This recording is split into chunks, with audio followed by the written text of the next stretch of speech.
ഇതേ കാര്യം എന്റെ അനിയത്തോട് നിങ്ങളുടെ മോനും പറഞ്ഞു.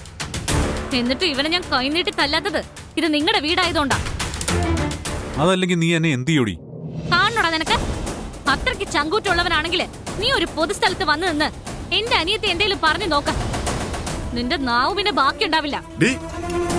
മിണ്ടാതിരിക്കടോ മനുഷ്യ.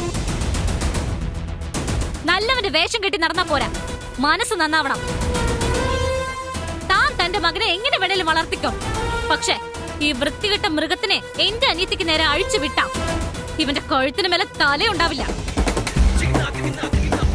അടുക്കളയിൽ ഇരിക്കുന്ന വാക്കത്തി എടുക്കാനും അതൊന്ന് വീശാനും നന്ദിനിക്ക് വലിയ ബുദ്ധിമുട്ടൊന്നും ഉണ്ടാവില്ലെന്ന് മനസ്സിലാക്കിക്കോ. എന്റെ അനിയത്തിമാരുടെ കാര്യമാവുമ്പോ എന്റെ കൈ വിറക്കില്ല കേട്ടോ മൂർത്തി സാറേ.